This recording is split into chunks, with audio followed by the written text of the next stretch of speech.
welcome to the Dig Into English podcast, episode 6.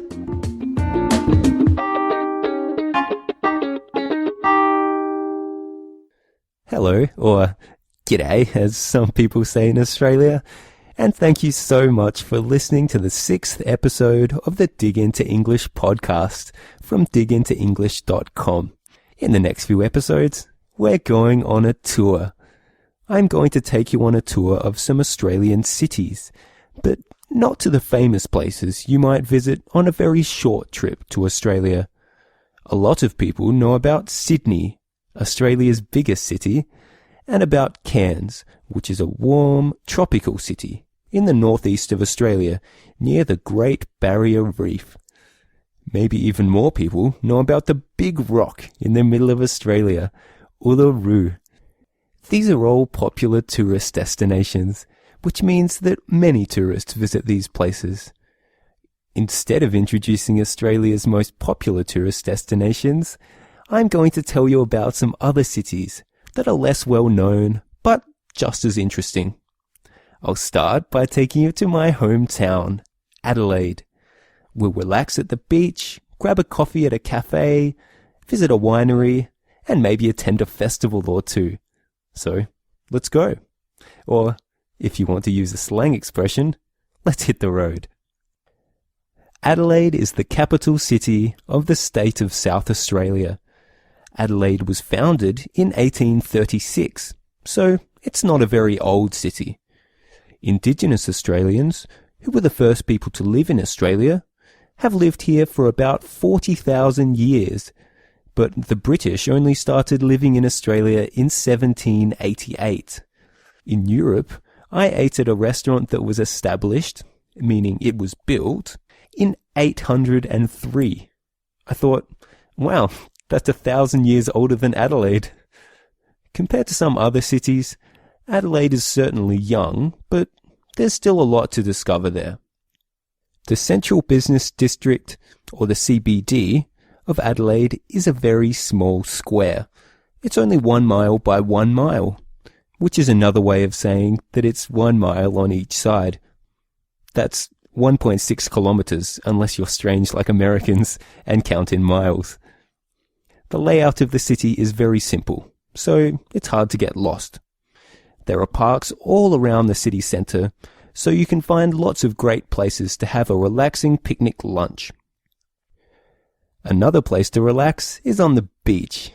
Adelaide's beaches are one of the first things my dad shows overseas visitors when they come to Adelaide. The beaches in Adelaide aren't as famous as the beaches in Sydney or Cairns, but I think they're beautiful anyway. You can go swimming or surfing, play a game of cricket on the beach, or lie down and read a good book. Adelaide can get very hot in summer, sometimes more than 40 degrees, so the beaches are very popular in December, January, and February. You might remember that I talked about coffee in episode 5.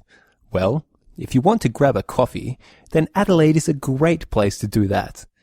There's a large Italian community in Adelaide because many Italians migrated. That means they moved country to Australia in the 1950s. Luckily for us, they brought their cafe culture with them. Actually, there are migrants from all over the world in Adelaide, and many have opened restaurants. You'll find plenty of Greek, Chinese, Middle Eastern, Vietnamese, and African food as well. If you're eating in a restaurant, you might want a glass of wine to wash it down. You can say that you wash down food with a drink. It's just another way of saying that you drink something with or after your meal. For example, I took a bite of my sandwich and washed it down with a soft drink. Anyway, South Australia is very famous for its wine. German immigrants began to come to South Australia in the 1830s and brought grapes with them so that they could start building wineries. My dad's ancestors came from the same area in Europe a few years later and built their own winery. That's why my family name sounds German. Unfortunately, I'm not closely related to the people who now own the winery, so I don't get any free wine. The closest wineries to Adelaide are only about half an hour away by car, so you can easily visit several wineries in one day. Wineries even let you taste some of their wine for free. This means that you can try a lot of South Australian wine without having to buy so much that you can't afford your plane ticket home. Just make sure you don't have to drive. After you've done all that, if you're not too exhausted, you can visit one of Adelaide's festivals. Every year in March, there are many different events in Adelaide. In fact, there are so many different things happening at once that March in Adelaide is nicknamed Mad March.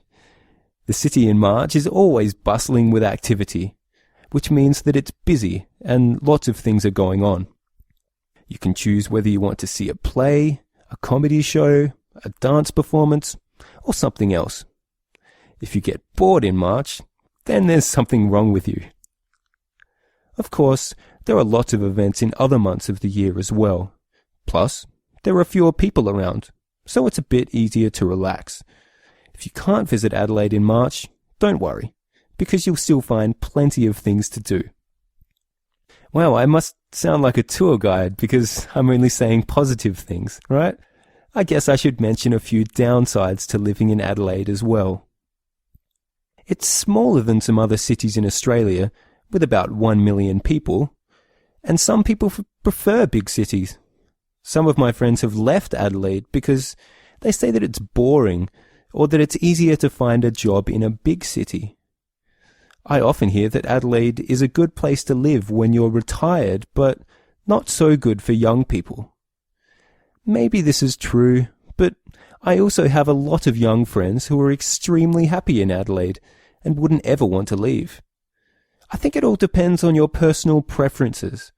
For short trips, though, I think Adelaide is a relaxing and beautiful city with many things to explore. There's only one way to find out whether you like a city, right? You have to visit and decide for yourself. So, I hope you enjoyed our trip to Adelaide.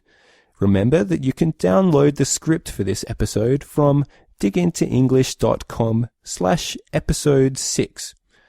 Why not tell me about your hometown in a comment? Or if you've been to Adelaide, let me know what you thought.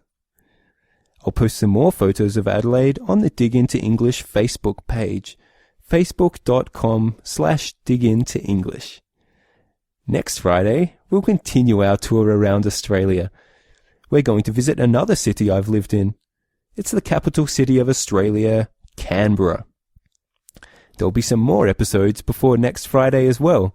So, until then, I hope you're enjoying learning English. I'll catch you next time.